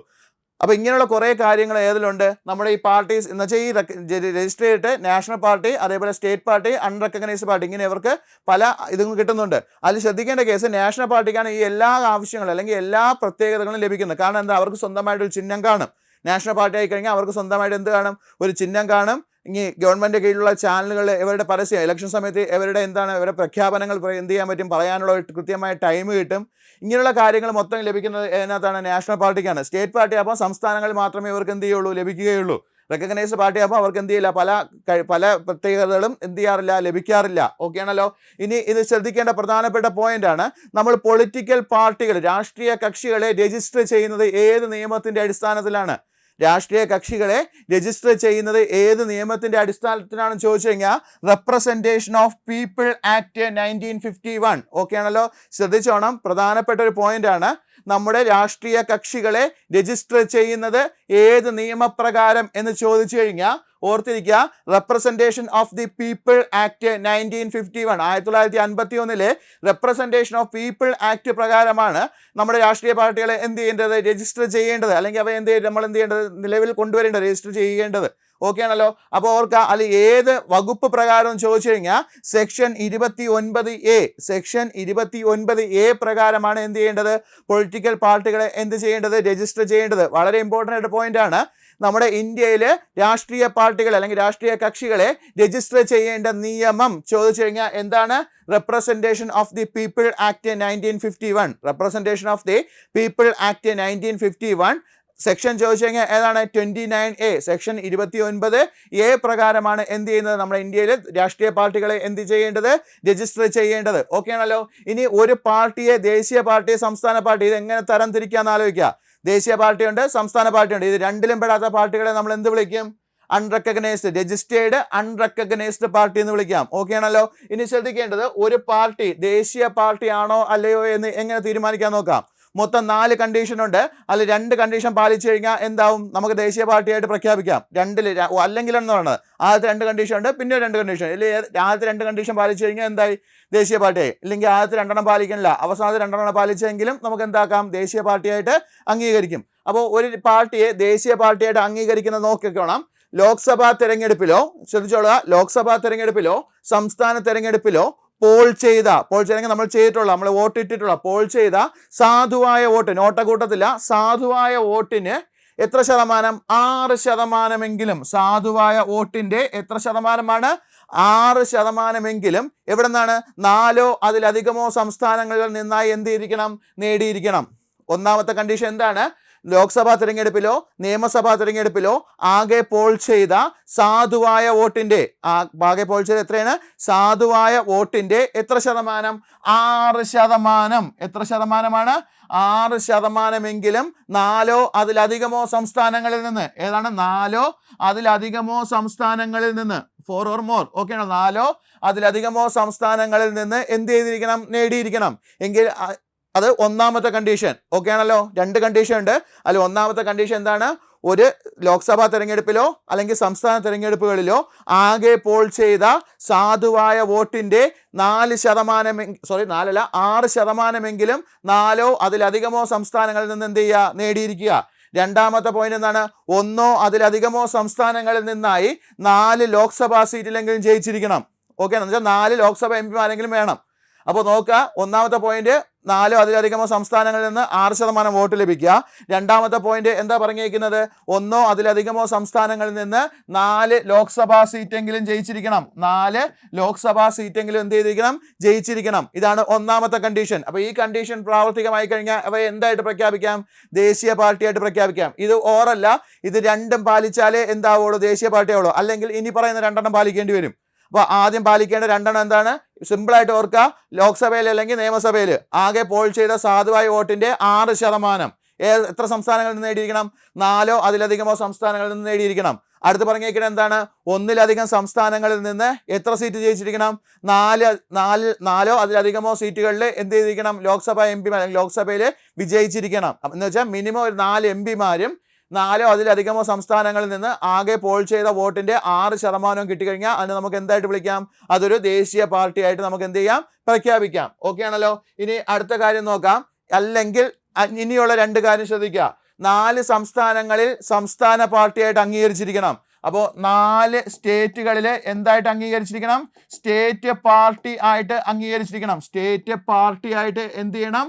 അംഗീകരിച്ചിരിക്കണം. ഒന്നാമത്തെ പോയിന്റ്, 4 സംസ്ഥാനങ്ങളിൽ എന്തായിട്ട് അംഗീകരിച്ചിരിക്കണം? സ്റ്റേറ്റ് പാർട്ടിയായിട്ട്, അവരുടെ സഭയുടെ സംസ്ഥാന പാർട്ടികളായിട്ട് എന്ത് ചെയ്യുക? അംഗീകരിച്ചിരിക്കുക. അല്ലെങ്കിൽ പറഞ്ഞിരിക്കുന്നത് എന്താണ്? ലോക്സഭാ തെരഞ്ഞെടുപ്പിൽ ഏതെങ്കിലും 3 സംസ്ഥാനങ്ങളിൽ നിന്ന്, ലോക്സഭാ തെരഞ്ഞെടുപ്പിൽ ഏതെങ്കിലും 3 സംസ്ഥാനങ്ങളിൽ നിന്ന് 2% സീറ്റുകൾ. ഓക്കെ, എത്ര ശതമാനം സീറ്റുകളാണ്? 2% സീറ്റുകളിലെങ്കിലും ജയിച്ചിരിക്കണം. ഓക്കെ ആണല്ലോ? ലോക്സഭാ തെരഞ്ഞെടുപ്പിൽ ഏതെങ്കിലും 3 സംസ്ഥാനങ്ങളിൽ നിന്ന് എത്ര ശതമാനം സീറ്റ് വിജയിച്ചിരിക്കണം? 2% സീറ്റ് എന്ത് ചെയ്തിരിക്കണം? വിജയിച്ചിരിക്കണം. ഓക്കെ ആണല്ലോ? 2% ആകുമ്പോൾ ഏകദേശം എത്ര? 11 സീറ്റിന് മേളിൽ വരും. ആ 11 സീറ്റിന് അടുപ്പിച്ച് എന്ത് ചെയ്തേ പറ്റുള്ളൂ? വിജയിച്ചാൽ കഴിഞ്ഞാൽ മാത്രമേ എന്ത് ചെയ്യുള്ളൂ? അതിനെ ദേശീയ പാർട്ടിയായിട്ട് എന്ത് ചെയ്യുള്ളൂ? അംഗീകരിക്കത്തുള്ളൂ. ഓക്കെ ആണല്ലോ? അപ്പോൾ ഇവിടെ ഓർക്കേണ്ട പോയിന്റ് 2 കാര്യങ്ങൾ ഞാൻ പറഞ്ഞിട്ടുണ്ട്. ഫസ്റ്റ് പറഞ്ഞ കാര്യം ആലോചിക്കുക. നമ്മൾ ലോക്സഭാ തെരഞ്ഞെടുപ്പിലോ അല്ലെങ്കിൽ നിയമസഭാ തെരഞ്ഞെടുപ്പിലോ ആകെ പോൾ ചെയ്ത വോട്ടിന്റെ സാധുവായ വോട്ടിന്റെ 6% 4 അതിലധികമോ സംസ്ഥാനങ്ങളിൽ നേടിയിരിക്കണം. ആകെ പോൾ ചെയ്ത വോട്ടിന്റെ സാധുവായ വോട്ടിന്റെ 6% എത്ര സംസ്ഥാനത്തിൽ നിന്ന്? 4 അതിലധികമോ സംസ്ഥാനങ്ങളിൽ നിന്ന് നേടിയിരിക്കണം. രണ്ടാമത്തെ പോയിന്റ്, 1 അതിലധികമോ സംസ്ഥാനങ്ങളിൽ നിന്ന് 4 ലോക്സഭാ സീറ്റെങ്കിലും ജയിച്ചിരിക്കണം. മിനിമം 4 ലോക്സഭാ സീറ്റെങ്കിലും എന്ത് ചെയ്തിരിക്കണം? വിജയിച്ചിരിക്കണം. എങ്കിൽ എന്തായിട്ട് പ്രഖ്യാപിക്കാം? ദേശീയ പാർട്ടിയായിട്ട് പ്രഖ്യാപിക്കാം. അല്ലെങ്കിൽ അല്ലാത്ത പക്ഷം നമുക്ക് എന്ത് ചെയ്യാം? രണ്ടാമത്തെ കണ്ടീഷൻ വരാം. രണ്ടാമത്തെ കണ്ടീഷൻ എന്താ പറഞ്ഞിരിക്കുന്നത്? 4 സംസ്ഥാനങ്ങളിൽ ഇവയെ എന്തായിട്ട് പ്രഖ്യാപിച്ചിരിക്കണം? ഒരു സംസ്ഥാന പാർട്ടിയായിട്ട് പ്രഖ്യാപിച്ചിരിക്കണം. 4 സംസ്ഥാനങ്ങളിൽ ഇവ ഒരു സംസ്ഥാന പാർട്ടി ആയിരിക്കണം. രണ്ടാമത്തെ കണ്ടീഷൻ എന്താണ്? നമ്മുടെ ലോക്സഭാ തെരഞ്ഞെടുപ്പിൽ ഏതെങ്കിലും 3 സംസ്ഥാനങ്ങളിൽ നിന്ന് എത്രയാണ്? 2% സീറ്റുകളിൽ മേളിൽ നേടിയിരിക്കണം. 2% സീറ്റുകളെങ്കിലും വിജയിച്ചിരിക്കണം. മിനിമം ഒരു 3 സ്റ്റേറ്റ്, അത് കൂടിയാലും കുഴപ്പമില്ല. പക്ഷേ മിനിമം എത്ര സീറ്റ് വിജയിച്ചിരിക്കണം? 2% സീറ്റെങ്കിലും എന്ത് ചെയ്തിരിക്കണം? വിജയിച്ചിരിക്കണം. എങ്കിൽ മാത്രമേ ഇവയെ എന്ത് പ്രഖ്യാപിക്കുകയുള്ളൂ? ഇതൊരു ദേശീയ പാർട്ടിയായിട്ട് എന്ത് ചെയ്യാറുള്ളൂ? പ്രഖ്യാപിക്കുകയുള്ളൂ. ഓക്കെ ആണല്ലോ? അടുത്ത് ശ്രദ്ധിക്കേണ്ട കേസ്, അടുത്ത് നമ്മൾ നോക്കാൻ പോകുന്നത് നിലവിലെ എത്ര ദേശീയ പാർട്ടികൾ ഉണ്ടെന്ന ചോദ്യം. 2023 കണക്കാണ്, 24 കണക്കാണ് ഞാൻ പറയുന്നത്. നിലവിൽ എത്ര ദേശീയ പാർട്ടികൾ ഉണ്ടെന്ന് ചോദിച്ചു കഴിഞ്ഞാൽ 6 ഉണ്ട്. നിലവിൽ എത്ര ദേശീയ പാർട്ടികളുണ്ട്? 6 ഉണ്ട്. ഏതൊക്കെയാണ് വരുന്നത്? ഒന്നാമത്തത് ആം ആദ്മി പാർട്ടി വരും. രണ്ടാമത്തത് ബഹുജൻ സമാജ് പാർട്ടി. എന്താണ് പാർട്ടിയുടെ പേരെന്താണ്? ബഹുജൻ സമാജ് പാർട്ടി വരും. അടുത്ത് വരുന്നതാണ് BJP, ഭാരതീയ ജനതാ പാർട്ടി ഉണ്ട്. അടുത്ത് വരുന്നത് ഇന്ത്യൻ നാഷണൽ കോൺഗ്രസ് വരുന്നുണ്ട്. അടുത്ത് വരുന്നതാണ് Communist Party of India Marxist, CPIM. ശ്രദ്ധിച്ചോണം, CPI ഉണ്ടായിരുന്നു, അതിപ്പോൾ സംസ്ഥാന പാർട്ടിയായിട്ട് മാറ്റിയിരിക്കുകയാണ്. CPIM ഓക്കെ ആണല്ലോ. Communist Party of India Marxist അത് എന്താണ്? ദേശീയ പാർട്ടിയാണ്. അതേപോലെ National People's Party, National People's Party ശ്രദ്ധിച്ചോണം, ചോദിച്ച ചോദ്യമാണ്. നാഷണൽ പീപ്പിൾസ് പാർട്ടി എന്താണ്? ഒരു ദേശീയ പാർട്ടിയാണ്. 2019 എന്ത് ചെയ്തത്? ദേശീയ പാർട്ടിയായിട്ട് അംഗീകരിച്ചിട്ടുള്ളത്. അവിടെ ശ്രദ്ധിക്കേണ്ട ഒരു പോയിന്റ് ഉണ്ട്. കിഴക്കൻ സംസ്ഥാനം എന്ന് വെച്ചാൽ വടക്ക് കിഴക്കൻ സംസ്ഥാനങ്ങളിൽ, നമ്മൾ 7 സിസ്റ്റേഴ്സ് ഉണ്ടല്ലോ, ആ സംസ്ഥാനങ്ങളിൽ നിന്ന് ദേശീയ പാർട്ടിയായിട്ട് അംഗീകാരം ലഭിച്ച ആദ്യ പാർട്ടിയാണ് ഏതെന്ന് പറയുന്നത്? നാഷണൽ പീപ്പിൾസ് പാർട്ടി എന്ന് പറയുന്നത്. ഓക്കെ ആണല്ലോ. വടക്ക് കിഴക്കൻ സംസ്ഥാനങ്ങളിൽ നിന്ന് ആദ്യമായി ദേശീയ പാർട്ടി എന്ന അംഗീകാരം ലഭിച്ച പാർട്ടിയാണ് ഏതെന്ന് പറയുന്നത്? നാഷണൽ പീപ്പിൾസ് പാർട്ടി എന്ന് പറയുന്നത്. അംഗീകാരം ലഭിച്ചത് എന്നാണ്? 2019. ഓക്കെ, അപ്പൊ നോക്കുക, 2019 അംഗീകാരം ലഭിച്ച പാർട്ടിയാണ് ഏതെന്ന് പറയുന്നത്? നാഷണൽ പീപ്പിൾസ് പാർട്ടി എന്ന് പറയുന്നത്. ശ്രദ്ധിച്ചോണം, നമ്മുടെ വടക്ക് കിഴക്കൻ സംസ്ഥാനങ്ങളാണ് ഇത് കേന്ദ്രീകരിച്ചുള്ളത്. ഏത് സംസ്ഥാനമാണെന്ന് ചോദിച്ചു കഴിഞ്ഞാൽ അത് മേഘാലയയാണ്. സംസ്ഥാനം ഏതാണ്? മേഘാലയ കേന്ദ്രീകരിച്ച് പ്രവർത്തിക്കുന്ന പാർട്ടിയാണ് എന്ന് പറയുന്നത് നാഷണൽ പീപ്പിൾസ് പാർട്ടി എന്ന് പറയുന്നത്. ഇതിന്റെ നേതാവ് ആരെന്ന് ചോദിച്ചു കഴിഞ്ഞാൽ, അല്ലെങ്കിൽ പാർട്ടിയുടെ നേതാവ് ആരാണെന്ന് ചോദിച്ചു കഴിഞ്ഞാൽ ആരാണ്? PA സാങ്മ. ഓർത്തു വെച്ചോണം, പ്രധാനപ്പെട്ട ഒരു പോയിന്റ് ആണ്. 2019 ദേശീയ പാർട്ടിയായിട്ട് അംഗീകരിച്ച വടക്ക് കിഴക്കൻ സംസ്ഥാനങ്ങളിൽ നിന്നുള്ള ആദ്യ പാർട്ടി ദേശീയ പാർട്ടിയായിട്ട് അംഗീകരിച്ചിട്ടുള്ള ആദ്യ പാർട്ടി ചോദിച്ചു കഴിഞ്ഞാൽ അതേതാണ്? നാഷണൽ പീപ്പിൾസ് പാർട്ടിയാണ്. ഓക്കെ ആണല്ലോ. ശ്രദ്ധിച്ചുള്ള പ്രധാനപ്പെട്ട പോയിന്റ് ഒന്നുകൂടെ പറയുകയാണെങ്കിൽ എന്താണ് പറഞ്ഞത്? വടക്ക് കിഴക്കൻ സംസ്ഥാനങ്ങളിൽ, അല്ലെങ്കിൽ നമ്മൾ 7 സിസ്റ്റേഴ്സ് എന്ന സ്റ്റേറ്റുകളിൽ നിന്ന് ആദ്യമായി ദേശീയ പാർട്ടി അംഗീകാരം ലഭിച്ച രാഷ്ട്രീയ പാർട്ടി ചോദിച്ചു കഴിഞ്ഞാൽ അത് ഏതാണ്? നാഷണൽ പീപ്പിൾസ് പാർട്ടിയാണ്. വർഷം ചോദിച്ചാൽ 2019 അംഗീകാരം ലഭിക്കുന്നത്. ഓക്കെ ആണല്ലോ. നേതാവ് ആരാണെന്ന് ചോദിച്ചാൽ ആരാണ്? PA സാങ്മ. നേതാവ് ആരാണ്? PA സാങ്മ. ഓക്കെ ആണല്ലോ. കേന്ദ്രീകരിച്ചിരുന്ന സംസ്ഥാനം ചോദിച്ചാൽ മേഘാലയ കേന്ദ്രീകരിച്ച് പ്രവർത്തിക്കുന്നു. വടക്കിഴക്കൻ സംസ്ഥാനങ്ങളിൽ നിന്ന് ആദ്യമായിട്ട് ദേശീയ പാർട്ടി അംഗീകാരം ലഭിച്ച പാർട്ടി ചോദിച്ചു കഴിഞ്ഞാൽ അതേതാണ്? അത് നാഷണൽ പീപ്പിൾസ് പാർട്ടിയാണ്. ഓക്കെ ആണല്ലോ. ഇനി ശ്രദ്ധിക്കുക, ഇനി നമുക്ക് നേരെ സ്റ്റേറ്റ് പാർട്ടികളും കൂടെ നോക്കാം. ഓക്കെ ആണല്ലോ. സ്റ്റേറ്റ് പാർട്ടി വരുമ്പോൾ എന്താണ് വരുന്നത്? സംസ്ഥാന നിയമസഭാ തെരഞ്ഞെടുപ്പിൽ ഇവിടെ ശ്രദ്ധിച്ചോണം, ഇവിടെ ഓവറിട്ടാണ് വന്നിരിക്കുന്നത്. ഇതിൽ ഏതെങ്കിലും ഒരു കണ്ടീഷൻ എന്ത് ചെയ്താൽ മതി? നമ്മൾ പാലിച്ചാൽ മതി. പാലിച്ചു കഴിഞ്ഞാൽ അവയെ എന്തായിട്ട് പ്രഖ്യാപിക്കാം? ഒരു സംസ്ഥാന പാർട്ടിയായിട്ട് അംഗീകരിക്കാം. പ്രഖ്യാപിക്കാന്നല്ല, അംഗീകരിക്കാം. ഓക്കെ ആണല്ലോ. അപ്പോൾ ഓർത്തിരിക്കുക, ഫസ്റ്റ് പോയിന്റ് ഇതാണ്. സംസ്ഥാന നിയമസഭാ തെരഞ്ഞെടുപ്പിൽ ആകെ പോൾ ചെയ്ത സാധുവായ വോട്ടിന്റെ 6% നേടുകയും, സംസ്ഥാന നിയമസഭാ തെരഞ്ഞെടുപ്പിൽ ആകെ പോൾ ചെയ്ത വോട്ടിന്റെ 6% നേടുകയും പ്രസ്തുത സംസ്ഥാനത്ത്, എന്നുവെച്ചാൽ ആ സംസ്ഥാനത്ത് തന്നെ 2 നിയമസഭാ സീറ്റുകളിലെങ്കിലും എന്ത് ചെയ്യണം? വിജയിച്ചിരിക്കണം. ഒന്നാമത്തെ കണ്ടീഷൻ ആലോചിക്കുക. ആകെ പോൾ ചെയ്ത വോട്ടിന്റെ എത്ര ശതമാനം? സാധുവായ വോട്ടിന്റെ എത്ര ശതമാനം? 6%. പ്ലസ് എന്തായിരിക്കണം? അവിടുത്തെ 2 നിയമസഭാ സീറ്റുകളെങ്കിലും എന്ത് ചെയ്തിരിക്കണം? നേടിയിരിക്കണം. 2 നിയമസഭാ സീറ്റുകളിലെങ്കിലും എന്ത് ചെയ്തിരിക്കണം? വിജയിച്ചിരിക്കണം. ഒന്നാമത്തെ കണ്ടീഷൻ ക്ലിയർ ചെയ്ത് ഓർത്തിരിക്കുക. സംസ്ഥാനത്തെ നിയമസഭാ ഇലക്ഷനിൽ അല്ലെങ്കിൽ സംസ്ഥാന തെരഞ്ഞെടുപ്പിൽ ആകെ പോൾ ചെയ്ത സാധുവായ വോട്ടിന്റെ എത്ര ശതമാനം? 6% നേടുകയും പ്രസ്തുത തെരഞ്ഞെടുപ്പിൽ എത്ര സീറ്റെങ്കിലും ജയിച്ചിരിക്കണം? 2 നിയമസഭാ സീറ്റുകളിലെങ്കിലും വിജയിച്ചിരിക്കണം. എങ്കിൽ ആ പാർട്ടി എന്തായിട്ട് പ്രഖ്യാപിക്കാം? അതൊരു സംസ്ഥാന പാർട്ടിയായിട്ട് എന്ത് ചെയ്യാം? പ്രഖ്യാപിക്കാം, അല്ല അംഗീകരിക്കാം. രണ്ടാമത്തെ ഇത് കിട്ടിയില്ല എങ്കിൽ അടുത്ത കണ്ടീഷനാണ് പറയുന്നത്. ലോക്സഭാ തെരഞ്ഞെടുപ്പിൽ സംസ്ഥാനത്ത് ആകെ പോൾ ചെയ്ത സാധുവായ വോട്ടിന്റെ 6% നേടിയിരിക്കണം. അതേപോലെ പ്രസ്തുത സംസ്ഥാനത്ത് ഒരു ലോക്സഭാ സീറ്റിലെങ്കിലും വിജയിച്ചിരിക്കണം. അപ്പൊ അടുത്ത കണ്ടീഷൻ ചോദിച്ചാൽ എന്താണ്? 6% വോട്ട് നേടിയിരിക്കണം. സെയിം തന്നെയാണ്. നിയമസഭാ തെരഞ്ഞെടുപ്പിൽ എന്ത് ചെയ്യണം? ലോക്സഭാ തെരഞ്ഞെടുപ്പിൽ സംസ്ഥാനത്തെ ആകെ ഒരു ലോക്സഭാ തെരഞ്ഞെടുപ്പിൽ സംസ്ഥാനത്ത് ആകെ പോൾ ചെയ്ത വോട്ടിന്റെ, ആ സംസ്ഥാനത്ത് ആകെ പോൾ ചെയ്ത സാധുവായ വോട്ടിന്റെ എത്ര ശതമാനം? 6% നേടിയിരിക്കണം. പ്ലസ് എന്തായിരിക്കണം? ഒരു ലോക്സഭാ സീറ്റെങ്കിലും വിജയിച്ചിരിക്കണം. ഒരു ലോക്സഭാ സീറ്റെങ്കിലും എന്ത് ചെയ്യുക? വിജയിക്കുക. എങ്കിൽ ആ പാർട്ടി എന്തായിട്ട് പ്രഖ്യാപിക്കാം നമുക്ക്, അല്ലെങ്കിൽ എന്തായിട്ട് അംഗീകരിക്കാം? അതൊരു സംസ്ഥാന പാർട്ടിയായിട്ട് അംഗീകരിക്കാം. രണ്ടും തിരിഞ്ഞു പോകരുത്. ആദ്യം നിയമസഭാ തെരഞ്ഞെടുപ്പിൽ 6% വോട്ട് പ്ലസ് എത്ര സീറ്റ് ആയിരിക്കണം? 2 നിയമസഭാ സീറ്റെങ്കിലും വിജയിച്ചിരിക്കണം. രണ്ടാമത്തെ കണ്ടീഷൻ ലോക്സഭാ തെരഞ്ഞെടുപ്പിൽ എത്ര ശതമാനം വോട്ട്? പോൾ ചെയ്ത സാധുവായ വോട്ടിന്റെ 6%. സംസ്ഥാനത്താണ്, രാജ്യത്തല്ല. സംസ്ഥാനത്ത് ആകെ പോൾ ചെയ്ത ലോക്സഭാ വോട്ടിന്റെ എത്ര ശതമാനം? സാധുവായ വോട്ടിന്റെ എത്ര ശതമാനം? 6%. പ്ലസ് എത്രയായിരിക്കണം? ഒരു ലോക്സഭാ സീറ്റും കിട്ടിക്കഴിഞ്ഞാലും നമുക്ക് അവയെ എന്തായിട്ട് പ്രഖ്യാപിക്കാം? അതൊരു സംസ്ഥാന പാർട്ടിയായിട്ട് പ്രഖ്യാപിക്കാനല്ല, സംസ്ഥാന പാർട്ടിയായിട്ട് എന്ത് ചെയ്യാം? അംഗീകരിക്കാം. ഓക്കെ ആണല്ലോ. അടുത്ത് ശ്രദ്ധിക്കേണ്ട പോയിന്റ്, മൂന്നാമത്തെ കണ്ടീഷൻ അല്ലെങ്കിൽ ഓറിട്ടാണ് വരുന്നത്. അടുത്ത മൂന്നാമത്തെ നോക്കുക. സംസ്ഥാന നിയമസഭാ തെരഞ്ഞെടുപ്പിൽ 3% സീറ്റുകൾ നേടുക. സംസ്ഥാന തെരഞ്ഞെടുപ്പിൽ എത്ര ശതമാനം സീറ്റുകൾ? 3% സീറ്റുകൾ നേടിയിരിക്കണം. അല്ലെങ്കിൽ പ്രസ്തുത സംസ്ഥാനത്തെ 3 നിയമസഭാ സീറ്റുകളെങ്കിലും വിജയിക്കണം. ഒന്നുകിൽ 3% ഓർ 3 സീറ്റ്. നിയമസഭാ സീറ്റുകളാണ് ഉദ്ദേശിക്കുന്നത്. സംസ്ഥാന നിയമസഭാ തെരഞ്ഞെടുപ്പിൽ എന്താണ്?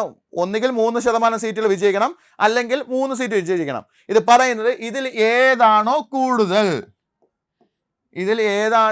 കൂടുതൽ അതാണ് വേണ്ടത്. പറഞ്ഞ പോയിന്റ് ഇവിടെ കിട്ടിയോ? എന്ന് വെച്ചാൽ നിയമസഭാ സീറ്റുകളൊക്കെ കുറഞ്ഞ, ഇപ്പൊ 100 സീറ്റ് ഉണ്ടെങ്കിൽ അവിടെ 3 സീറ്റാണ് 3% എന്ന് പറയുന്നത്. ഇപ്പം 100 നിയമസഭാ മണ്ഡലങ്ങളുള്ള ഒരു സംസ്ഥാനത്താണെങ്കിൽ അവിടെ 3% ഇപ്പം എത്രയാണ്? 3 സീറ്റാണ്. അപ്പോൾ ഈ 100 കുറഞ്ഞിട്ടുള്ള 100 MLAമാർ കുറഞ്ഞിട്ടുള്ള സംസ്ഥാനങ്ങളുണ്ടല്ലോ, ചെറിയ സംസ്ഥാനങ്ങളില്ലേ, 100 MLAമാരൊന്നും ഇല്ല. അപ്പോൾ അങ്ങനെ കുറഞ്ഞ MLA വരുന്ന സ്ഥലത്ത് മിനിമം എത്ര സീറ്റ് മതി? 3 സീറ്റ് മതി. എന്നുവെച്ചാൽ 50 MLAമാരേ ഉള്ളൂ. ഒരു സംസ്ഥാനത്ത് എത്ര MLAമാരേ ഉള്ളൂ? 50 MLAമാരുള്ളൂ. 50 MLAമാരുടെ 3% എന്ന് പറയുമ്പോൾ എത്രയാണ്? ആലോചിച്ച് നോക്കുക. 50 MLAമാരുടെ 3% എത്രയായി? 1.5 ഉള്ളൂ. 1.5 സീറ്റ് നമുക്ക് പറയാൻ പറ്റുമോ? ഇല്ല. അപ്പോൾ അവിടെ ഏതാണ് കണക്കാക്കുന്നത്? 3 സീറ്റാണ് കണക്കാക്കുന്നത്. ഇനി അല്ല, 100ന് മേളിലുള്ളിടത്താണെങ്കിൽ എത്ര സീറ്റ് വരണം? 3% സീറ്റ് ലഭിക്കണം. 100ന് മേളിലുള്ള സംസ്ഥാനങ്ങളാണെങ്കിൽ എത്ര ശതമാനം സീറ്റ് കിട്ടണം? 3% സീറ്റ് കിട്ടിയിരിക്കണം. അല്ലെങ്കിൽ എത്ര? 3 സീറ്റ്. ഇതിൽ ഏതാണോ കൂടുതൽ അതാണ് അംഗീകരിക്കുന്നത്. പറഞ്ഞ പോയിന്റ് പിടിയിട്ടോ? ഈ 3% സീറ്റ് അല്ലെങ്കിൽ 3 സീറ്റ്, ഇതിൽ ഏതാണോ കൂടുതൽ അത് നേടിയിരിക്കണം. ഏതാണ്? സംസ്ഥാന നിയമസഭാ തെരഞ്ഞെടുപ്പിൽ. അടുത്തെന്താണ് പറഞ്ഞിരിക്കുന്നത്? ലോക്സഭ അല്ലെങ്കിൽ നിയമസഭാ തെരഞ്ഞെടുപ്പിൽ സംസ്ഥാനത്ത് ആകെ പോൾ ചെയ്ത സാധുവായ വോട്ടിന്റെ 8% നേടിയിരിക്കണം. ലോക്സഭ അല്ലെങ്കിൽ എന്താണ് നിയമസഭാ തെരഞ്ഞെടുപ്പിൽ ആ സംസ്ഥാനത്ത് പോൾ ചെയ്ത, ആ സംസ്ഥാനം നമ്മൾ ചെയ്തിട്ടുള്ള വോട്ടിന്റെ സാധുവായ വോട്ടാണ്. പോൾ ചെയ്ത സാധുവായ വോട്ടിന്റെ എത്ര ശതമാനം നേടിയിരിക്കണം? 8% നേടിയിരിക്കണം. അപ്പൊ ഇത് അല്ല എങ്കിൽ എത്ര ശതമാനം സീറ്റ്? 8% എന്ത് നേടിയിരിക്കണം? വോട്ടിന്റെ 8%, സീറ്റല്ല സോറി, വോട്ടിന്റെ 8% എന്ത് ചെയ്തിരിക്കണം? നേടിയിരിക്കണം. ഒരു സംസ്ഥാന തെരഞ്ഞെടുപ്പിലോ ലോക്സഭാ തെരഞ്ഞെടുപ്പിലോ ആകെ പോൾ ചെയ്ത സാധുവായ വോട്ടിന്റെ എത്ര ശതമാനം നേടിയിരിക്കണം? 8% നേടിയിരിക്കണം. എങ്കിലും അതിന് എന്തായിട്ട് പ്രഖ്യാപിക്കാം? നമുക്കൊരു സംസ്ഥാന പാർട്ടിയായിട്ട് പ്രഖ്യാപിക്കാം. ഓക്കെ ആണല്ലോ? അപ്പോൾ പറഞ്ഞ പോയിന്റ് ആലോചിക്കുക. ഒന്നുകിൽ 3% സീറ്റ് അല്ലെങ്കിൽ 3 സീറ്റ്, ഇതിൽ ഏതാണോ കൂടുതൽ അത്. അല്ലെങ്കിൽ എന്താണ്? സംസ്ഥാനത്ത് ആകെ പോൾ ചെയ്ത വോട്ടിന്റെ എത്ര ശതമാനം നേടിയിരിക്കണം? 8% നേടിയിരിക്കണം. പോൾ ചെയ്ത സാധുവായ വോട്ടിന്റെ എത്ര ശതമാനം നേടിയിരിക്കണം? 8% നേടിയിരിക്കണം. എങ്കിലും അതിന് എന്തായിട്ട് പ്രഖ്യാപിക്കാം? ഒരു സംസ്ഥാന പാർട്ടിയായിട്ട് എന്ത് ചെയ്യാം? പ്രഖ്യാപിക്കാം, അല്ലെങ്കിൽ അംഗീകരിക്കാം. ഓക്കെ ആണല്ലോ? അപ്പൊ 4ൽ ഏതെങ്കിലും ഒന്ന് കിട്ടിയാൽ മതി. ആദ്യം പറഞ്ഞ 2 എന്താണ്? നമ്മൾ പ്രധാനമായിട്ട് ആദ്യം പറഞ്ഞ 2 എന്താണ്? ഒന്നുകിൽ 6% സാധുവായ വോട്ട്. ഓക്കെ ആണല്ലോ? എന്താണ്? സംസ്ഥാന നിയമസഭാ തെരഞ്ഞെടുപ്പിൽ ആകെ പോൾ ചെയ്ത വോട്ടിന്റെ 6%, സാധുവായ വോട്ടിന്റെ എത്ര ശതമാനം? 6%. പ്ലസ് എത്ര സീറ്റ്? 2 നിയമസഭാ സീറ്റ്. ഓക്കെ ആണല്ലോ? ജസ്റ്റ് അവസാനം എല്ലാം കൂടെ ചേർത്തൊന്ന് എഴുതാൻ പോവുകയാണ്. ഒന്ന് ഓർത്ത് വെക്കുക. ഇപ്പൊ സ്റ്റേറ്റ് പാർട്ടി ആവണമെങ്കിൽ എന്തൊക്കെ കാര്യങ്ങളൊന്നും ആലോചിച്ച് വെക്കുക. സ്റ്റേറ്റ് പാർട്ടി ഒരു സംസ്ഥാന പാർട്ടിയായിട്ട് നമുക്ക് പ്രഖ്യാപിക്കാൻ പറ്റില്ല, അല്ലെങ്കിൽ എന്താണ്? സംസ്ഥാന പാർട്ടിയായിട്ട് അംഗീകരിക്കാൻ പറ്റുന്ന കാര്യങ്ങൾ. ഫസ്റ്റ് പറഞ്ഞ പോയിന്റ് ഒന്ന് ആലോചിച്ച് നോക്കുക. എന്താ പറഞ്ഞത്? ഫസ്റ്റ് പറഞ്ഞ പോയിന്റ്, സംസ്ഥാനത്ത് പോൾ ചെയ്ത സംസ്ഥാന നിയമസഭാ തെരഞ്ഞെടുപ്പിൽ ആകെ പോൾ ചെയ്ത സാധുവായ വോട്ടിന്റെ എത്ര ശതമാനം? 6%. പ്രസ്തുത സംസ്ഥാനത്ത് 2 നിയമസഭാ സീറ്റ്. ഓക്കെ ആണല്ലോ? അപ്പൊ എന്താ പറഞ്ഞിരിക്കുന്നത്? ഫസ്റ്റ് ആലോചിക്കുക. 6% വോട്ട് പ്ലസ് 2 നിയമസഭാ സീറ്റ്. 6% വോട്ട് പ്ലസ് 2 നിയമസഭാ സീറ്റ് എന്ന് വെച്ചാൽ MLA സീറ്റ്. 2 MLAമാര് വിജയിച്ചിരിക്കണം. ഒന്നാമത്തെ കാര്യം. അല്ലെങ്കിൽ അപ്പൊ ആദ്യം പറഞ്ഞ എന്താണ്? 6% വോട്ട്, സാധുവായ വോട്ടിന്റെ എത്ര ശതമാനം? 6%. പ്ലസ് എന്തായിരിക്കണം? 2 MLAമാര് വിജയിച്ചിരിക്കണം. അടുത്ത് പറഞ്ഞ പോയിന്റ് എന്താണ്? നമ്മൾ ലോക്സഭാ തെരഞ്ഞെടുപ്പാണ് പിന്നെ പറഞ്ഞത് അല്ലേ? എന്താണ്? ലോക്സഭാ തെരഞ്ഞെടുപ്പിൽ സംസ്ഥാനത്ത് ആകെ പോൾ ചെയ്ത സാധുവായ വോട്ടിന്റെ എത്ര ശതമാനം? 6%. ലോക്സഭാ തെരഞ്ഞെടുപ്പിൽ പോൾ ചെയ്ത സാധുവായ വോട്ടിന്റെ എത്ര ശതമാനം? 6% നേടിയിരിക്കണം. ഒപ്പം പ്രസ്തുത സംസ്ഥാനത്ത് ഒരു ലോക്സഭാ സീറ്റിൽ എന്ത് ചെയ്തിരിക്കണം? വിജയിച്ചിരിക്കണം. പ്രസ്തുത സംസ്ഥാനത്ത് ഒരു ലോക്സഭാ സീറ്റിൽ എന്ത് ചെയ്തിരിക്കണം? വിജയിച്ചിരിക്കണം. അപ്പൊ നോക്കണം, ലോക്സഭാ ഇലക്ഷൻ ആണ് ചോദിച്ചിരിക്കുന്നത്. അതിൽ 6% വോട്ട് പ്ലസ് ഒരു സംസ്ഥാനത്ത് ലോക്സഭാ തെരഞ്ഞെടുപ്പിൽ നടന്നിട്ടുള്ള തെരഞ്ഞെടുപ്പിൽ എത്ര ശതമാനം? സാധുവായി പോൾ ചെയ്ത 6% വോട്ട് പ്ലസ് ഒരു ലോക്സഭാ സീറ്റെങ്കിലും വിജയിച്ചിരിക്കണം. ഒരു ലോക്സഭാ സീറ്റെങ്കിലും എന്ത് ചെയ്തിരിക്കണം? വിജയിച്ചിരിക്കണം. അല്ലെങ്കിൽ വീണ്ടും ഓറിട്ട് വരെയാണ്. എന്താ പറഞ്ഞിരിക്കുന്നത്? അടുത്ത മൂന്നാമത്തെ കണ്ടീഷൻ എന്താ പറഞ്ഞിരിക്കുന്നത്? സംസ്ഥാന നിയമസഭാ തെരഞ്ഞെടുപ്പിലെ 3% സീറ്റുകൾ നേടിയിരിക്കണം. അല്ലെങ്കിൽ പ്രസ്തുത സംസ്ഥാനത്തെ 3 നിയമസഭാ സീറ്റുകളെങ്കിലും വിജയിച്ചിരിക്കണം. 2ൽ ഏതാണോ കൂടുതൽ അത്. രണ്ടിൽ ഏതാണോ കൂടുതൽ അത്. അപ്പൊ എന്താ പറഞ്ഞേക്കുന്നത്? സംസ്ഥാന നിയമസഭാ തെരഞ്ഞെടുപ്പിലെ 3% സീറ്റ് അല്ല എങ്കിൽ ഓർ എന്താ പറഞ്ഞേക്കുന്നത്? ഓർ അല്ലെങ്കിൽ എന്താണ് 3 സീറ്റ്, ഇതിൽ ഏതാണോ കൂടുതൽ അത്. ഒന്നുകിൽ 3% സീറ്റ് കിട്ടണം, അല്ലെങ്കിൽ 3 സീറ്റ് ഇടണം. ഇതിൽ ഏതാണോ കൂടുതൽ അത് നേടിയിരിക്കണം. ഓക്കെ ആണല്ലോ? ഞാൻ നേരത്തെ പറയാം, 100 സീറ്റുള്ള നിയമസഭാ മണ്ഡലമാണെങ്കിൽ അവിടെ 3% 3 തന്നെയാണ്. 100-നെക്കാളും കുറവുള്ള സീറ്റ് ആണെങ്കിൽ അവിടെ എത്ര ആലോചിക്കാം? 3 സീറ്റ് വിജയിച്ചിരിക്കണം. ഓക്കെ ആണല്ലോ? അപ്പം 3% സീറ്റ് അല്ലെങ്കിൽ 3 സീറ്റ്, ഇതിൽ ഏതെങ്കിലും ഒന്ന് എന്ത് ചെയ്തിരിക്കണം? നേടിയിരിക്കണം. അല്ലെങ്കിൽ നമ്മുടെ നിയമസഭ അല്ലെങ്കിൽ ലോക്സഭാ തെരഞ്ഞെടുപ്പിൽ ആകെ പോൾ ചെയ്ത വോട്ടിന്റെ എത്ര ശതമാനം എടുത്തിട്ടുണ്ട്? 8% നേടിയിരിക്കണം. ആകെ പോൾ ചെയ്ത വോട്ടിന്റെ എത്ര ശതമാനമാണ്? 8% വോട്ട് നേടിയിരിക്കണം. ഓക്കെ ആണല്ലോ? എല്ലാം കൂടെ തിരിഞ്ഞു പറഞ്ഞെങ്കിൽ സെപ്പറേറ്റ് ഒന്ന് പറഞ്ഞു തന്നത്. ഓർക്കേണ്ട പോയിന്റ്, ഒന്നാമത്തെ കാര്യം ആലോചിക്കുക, സംസ്ഥാന നിയമസഭാ തെരഞ്ഞെടുപ്പിൽ ആകെ പോൾ ചെയ്ത വോട്ടിന്റെ എത്ര ശതമാനം? 6%. പ്ലസ് എത്രയായിരിക്കണം? 2 MLA. നിയമസഭാ തെരഞ്ഞെടുപ്പിൽ ആകെ പോൾ ചെയ്ത സാധുവായ വോട്ടിന്റെ 6% പ്ലസ് 2 MLA. അടുത്ത്, അല്ലെങ്കിൽ ലോക്സഭാ തെരഞ്ഞെടുപ്പിൽ ആകെ പോൾ ചെയ്ത സംസ്ഥാനത്ത് നിന്ന് ആകെ പോൾ ചെയ്ത ലോക്സഭാ തെരഞ്ഞെടുപ്പിൽ ഒരു സംസ്ഥാനത്ത് നിന്ന് ആകെ പോൾ ചെയ്ത സാധുവായ വോട്ടിന്റെ 6% പ്ലസ് ഒരു ലോക്സഭാ സീറ്റ്. പ്ലസ് എന്തായിരിക്കണം? ഒരു ലോക്സഭാ സീറ്റ്. അല്ലെങ്കിൽ സംസ്ഥാന നിയമസഭാ തെരഞ്ഞെടുപ്പിൽ എത്ര ശതമാനം സീറ്റ്? 3% സീറ്റ് അല്ലെങ്കിൽ 3 സീറ്റ്. ഇതിൽ ഏതാണോ കൂടുതൽ അത്. അവസാനമായിട്ട് പറഞ്ഞ എന്താണ്? അല്ലെങ്കിൽ എന്താ പറഞ്ഞേക്കുന്നത്? സംസ്ഥാന ലോക്സഭാ തെരഞ്ഞെടുപ്പിലോ നിയമസഭാ തെരഞ്ഞെടുപ്പിലോ ആകെ പോൾ ചെയ്ത സാധുവായ വോട്ടിന്റെ 8%. ഇത്രയും ഇതിൽ ഏതെങ്കിലും ഒന്ന് നേടിയാൽ മതി, നമുക്ക് അതിന് എന്തായിട്ട് പ്രഖ്യാപിക്കാം? ഒരു സംസ്ഥാന പാർട്ടിയായിട്ട് എന്ത് ചെയ്യാം? പ്രഖ്യാപിക്കാം. ഇതാണ് ഒരു സംസ്ഥാന പാർട്ടി ആവേണ്ട പ്രധാനപ്പെട്ട കാര്യങ്ങൾ. എന്ന് വെച്ചാൽ ഈ 4 കണ്ടീഷനിൽ ഏതെങ്കിലും ഒന്ന് എന്ത് ചെയ്താൽ മതി? ഫുൾഫിൽ ചെയ്താൽ മതി. അല്ലെങ്കിൽ എന്താ, ഏതെങ്കിലും ഒന്ന് എന്ത് ചെയ്താൽ മതി? പാലിച്ചാൽ മതി. അത് നമുക്ക് എന്ത് വിളിക്കാം? ഒരു സംസ്ഥാന പാർട്ടിയായിട്ട് എന്ത് ചെയ്യാം? അംഗീകരിക്കാം. ഓക്കെ ആണല്ലോ? ഇനി നമ്മൾ ആദ്യം പറഞ്ഞ ക്വസ്റ്റ്യനിലേക്ക് പോവുകയാണ്. ജസ്റ്റ് നോക്കുക, നമ്മൾ എന്താ ക്വസ്റ്റ്യൻ പറഞ്ഞത്? പ്രധാനപ്പെട്ട ക്വസ്റ്റ്യൻ ആയിരുന്നു. എന്താ പറഞ്ഞത്? നമ്മൾ ദേശീയ പാർട്ടി, ഇന്ത്യയിലെ ദേശീയ പാർട്ടിയായിട്ട് അംഗീകരിക്കുന്നത് അല്ലെങ്കിൽ എത്ര എണ്ണം ഉണ്ട്, അല്ലെങ്കിൽ അതുമായിട്ട് ബന്ധപ്പെട്ട പ്രസ്താവനകൾ ഏത്? ഇതല്ലേ ചോദ്യം. ഒന്നാമത്, ഇന്ത്യയിൽ ഇന്ന് 8 ദേശീയ പാർട്ടികളുണ്ട്. 8 ദേശീയ പാർട്ടികളുണ്ടോ? ഇല്ലല്ലോ. എത്ര എണ്ണേ ഉള്ളൂ? 6 എണ്ണേ ഉള്ളൂ. അപ്പം ഇത് തെറ്റായ സ്റ്റേറ്റ്മെന്റ് ആണ് അല്ലേ? ഇപ്പൊ നിലവിൽ എത്ര സ്റ്റേറ്റ് പാർട്ടികളുണ്ട്? 6 ദേശീയ പാർട്ടികളുണ്ട്. ഓക്കെ ആണല്ലോ? അടുത്ത്, കുറഞ്ഞത് 4 സംസ്ഥാനങ്ങളിൽ പോൾ ചെയ്ത വോട്ടിന്റെ 6%വും ലോക്സഭയിലെ 4 അംഗങ്ങളും ആവശ്യമാണ്. നമ്മൾ ഒന്നാമത് പറഞ്ഞ കാര്യമാണ്. ആവശ്യമല്ലേ? ആവശ്യമാണ്. അപ്പൊ ഈ സ്റ്റേറ്റ്മെന്റ് എന്താണ്? ശരിയാണ്. അടുത്ത്, സമാജ്വാദി പാർട്ടി ദേശീയ പാർട്ടിയാണ്. ആണോ? അല്ല. നമ്മുടെ ലിസ്റ്റിൽ എന്തില്ല? ഇപ്പോൾ നിലവില് സമാജ്വാദി പാർട്ടി ഇല്ല. അപ്പം ഇതും തെറ്റായ സ്റ്റേറ്റ്മെന്റ് ആണ്. നാഷണൽ പീപ്പിൾസ് പാർട്ടി ഒരു ദേശീയ പാർട്ടിയാണ് അല്ലേ? നമ്മൾ പറഞ്ഞു എന്താണ്? വടക്കിഴക്കൻ സംസ്ഥാനങ്ങളിൽ നിന്ന് ദേശീയ പാർട്ടിയായിട്ട് അംഗീകരിച്ച ആദ്യ പാർട്ടിയാണ് എന്ന് പറയുന്നത് നാഷണൽ പീപ്പിൾസ് പാർട്ടി എന്ന് പറയുന്നത്. അപ്പൊ ഈ സ്റ്റേറ്റ്മെന്റും ശരിയാണ്. അപ്പൊ ശരിയായിട്ടുള്ള ഏതൊക്കെയുള്ളൂ? 2, 4 ശരി. ഏതാണ് ആൻസർ? ഓപ്ഷൻ ഡി ആണ് ആൻസർ. 2, 4 ശരി. ഓക്കെ ആണല്ലോ? അപ്പൊ പറഞ്ഞ കാര്യങ്ങൾ ഒന്നുകൂടെ ആലോചിക്കുക. പ്രധാനപ്പെട്ട കാര്യങ്ങൾ ഞാൻ മാത്രം പറയണത്. ആദ്യം ഞാൻ സ്റ്റേറ്റ് പാർട്ടിയുടെ കേസാണ് ഇവിടെ പ്രധാനമായിട്ട് എടുത്ത് പറഞ്ഞത്. അതിനു മുമ്പ് നമ്മുടെ ദേശീയ പാർട്ടിയുടെ കാര്യങ്ങളൂടെ ഒന്ന് ആലോചിക്കുക. ഒന്ന് പറയണത്, ഒന്നാമത്തെ കേസ്, സംസ്ഥാന ലോക്സഭാ രാജ്യത്തിന്റെ ലോക്സഭാ തെരഞ്ഞെടുപ്പിൽ സംസ്ഥാന തെരഞ്ഞെടുപ്പിലോ പോൾ ചെയ്ത സാധുവായ വോട്ടിന്റെ 6% പ്ലസ് 6% വോട്ട് എന്ത് ചെയ്യണം? 4 അതിലധികമോ സംസ്ഥാനങ്ങളിൽ നിന്ന് നേടിയിരിക്കണം. സംസ്ഥാനത്ത് ആകെ പോൾ ചെയ്ത ലോക്സഭാ തെരഞ്ഞെടുപ്പിലോ ആകെ പോൾ ചെയ്ത എത്ര ശതമാനം വോട്ട്? 6% വോട്ട് നേടിയിരിക്കണം. എത്ര സംസ്ഥാനത്തിന്? 4 അതിലധികമോ സംസ്ഥാനങ്ങളിൽ നേടിയിരിക്കണം. പ്ലസ് എന്താ പറഞ്ഞിരിക്കുന്നത്? അടുത്ത് പറഞ്ഞ എന്താണ്?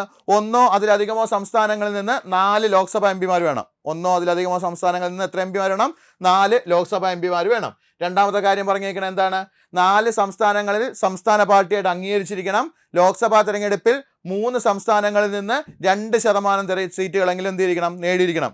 ഈ 2 എണ്ണത്തിൽ 4 എണ്ണം പറഞ്ഞു. ആദ്യത്തെ 2 ഇപ്പൊ പറഞ്ഞ 2 ഈ 2ൽ ഏതെങ്കിലും 2 എണ്ണം എന്ത് ചെയ്തേ പറ്റുള്ളൂ?